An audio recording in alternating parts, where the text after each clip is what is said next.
Assalamualaikum warahmatullahi wabarakatuh. Alhamdulillah alladzi ja'ala lana min amrina rasyada wa nahana anit takhidal mudillina aduda. Asyhadu alla ilaha illallah wahdahu la syarikalah lam yattakhidz shahibatan wala walada wa asyhadu anna Muhammadan abduhu wa rasuluh arsalahu bidinil haqqi wal huda.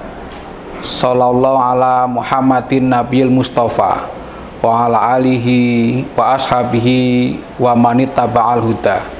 Qala Allah ta'ala a'udzu billahi minasyaitonir rajim wa nafsi wa ma sawwaha fa alhamaha fujuraha wa taqwaha qad aflaha man zakkaha wa qad khaba man dassaha. Pemirsa yang berbahagia, kita bersyukur kepada Allah dititahkan sebagai makhluk hamba yang bernama manusia. Allah sudah bersumpah bahwa demi jiwa serta penyempurnaannya. Artinya memang manusia itu merupakan makhluk yang sempurna, ya. Makhluk yang dibandingkan dengan makhluk apapun itu sempurna, punya keseimbangan yang tiada tara, ya. Bahkan punya di samping keseimbangan juga fasilitas yang sangat otomatis gitu ya, sangat otomatis, termasuk jaringan antar perangkat atau software manusia itu sangat luar biasa. Jadi misalnya seorang melihat sesuatu itu langsung terkoneksi dengan pikiran dan perasaan sehingga bisa mengungkapkan tentang apa yang dilihatnya. Tidak membutuhkan waktu lama gitu. Bahkan tidak butuh waktu, tanpa jeda gitu. Nah, ini luar biasa. Termasuk misalnya kita itu bernafas, menghirup oksigen, itu juga luar biasa ya. Otomatis juga kita tidak perlu menghidupkan saklar untuk memasukkan oksigen atau mematikan saklar untuk menyelesaikan penghirupan udara itu luar biasa. Tetapi lebih dari itu, manusia juga diberi tidak hanya fisik tetapi juga kejiwaan, perasaan, kebatinan yang tidak dimiliki oleh makhluk-makhluk yang lainnya. Dan Allah berfirman, ada dua faktor penting yang menentukan manusia itu menjadi pribadi yang sukses atau menjadi makhluk yang gagal. Fa'alhamaha fujuraha wa taqwaha. Dan Allah sudah mengilhamkan kepada setiap manusia itu potensi untuk fujur dan potensi untuk takwa. Fujur itu sesuatu yang membuat seseorang bisa menjadi jahat, bisa fasik, bisa berperilaku buruk dan perilaku lain yang merugikan, juga menghancurkan. Itu fujur gitu. Dan juga setiap manusia juga pada saat yang sama diberi potensi untuk bertakwa. Nah, oleh karena itu ibarat sebuah HP atau komputer itu sudah softwarenya ini software gawan gitu, bukan software tambahan. Fujur dan takwa itu. Nah, tergantung manusia itu lebih banyak menggunakan software takwa atau software fujur. Nah, semakin banyak kita menggunakan ketakwaannya, maka kita akan menjadi pribadi yang baik. Dan semakin banyak kita menggunakan potensi fujurnya, hampir pasti kita akan menjadi pribadi yang hancur, pribadi yang rugi. Sebagaimana diterangkan pada ayat berikutnya itu. Qad aflaha man zakkaha wa qad khaba man dassaha. Dan sungguh akan beruntung, akan sukses orang-orang yang mensucikan jiwanya, dan akan merugi orang-orang yang mengotorinya. Orang-orang yang mensucikan jiwanya yang lebih kita kenal dengan tazkiyatun nafs, itu adalah orang-orang yang lebih banyak menggunakan software takwanya daripada fujurnya. Ya mungkin ada kecil-kecilan fujur, itu sangat manusiawi, tetapi itu tertutupi oleh maksimalnya menggunakan potensi ketakwaannya. Pemirsa yang berbahagia, apa aspek-aspek yang perlu kita cermati dan kita wujudkan dalam kehidupan tentang tazkiyatun nufus tadi, agar kita menjadi pribadi yang muflih, yang beruntung, yang sukses. Aflaha itu artinya bisa meraih tujuan sesuai yang diinginkan, dan tujuan hidup seorang hamba Allah adalah kembali kepada Allah dengan ridho dan diridhoi, sehingga dipanggil menuju rombongan hamba-hamba Allah dan dimasukkan ke dalam surganya, sebagaimana firman Allah di dalam surat Al-Fajr itu.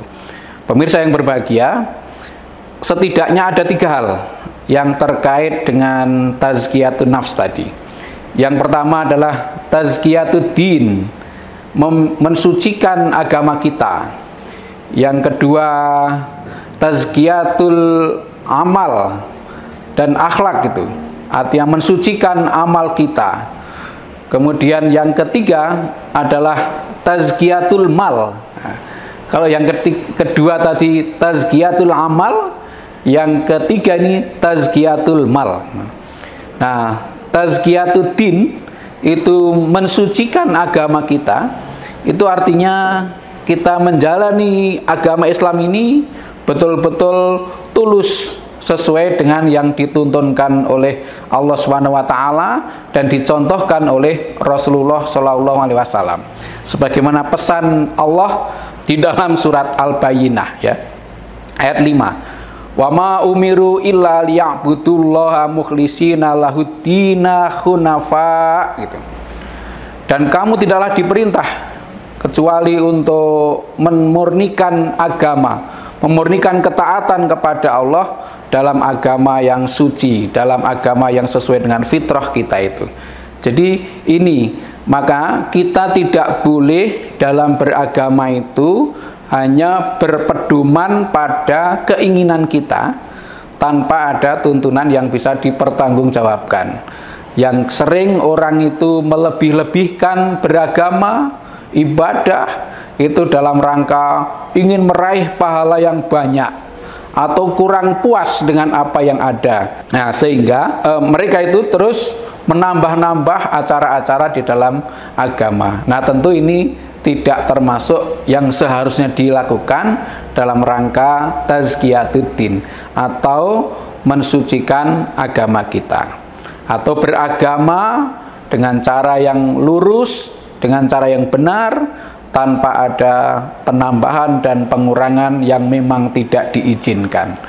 Kemudian yang kedua, tazkiyatul amal dan tazkiyatul akhlak, itu artinya mensucikan atau membersihkan amal soleh kita dan akhlak kita, ya, amal soleh kita agar bersih, tidak tercemari oleh pamrih-pamrih yang memang tidak seharusnya, ya. Kita beramal soleh hanyalah untuk mencari ridha Allah saja.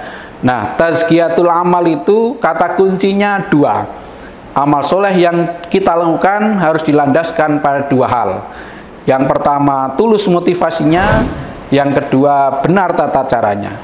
Tulus motivasinya itu ya artinya ikhlas, tanpa pamrih. Kemudian benar tata caranya, itu sesuai tuntunan.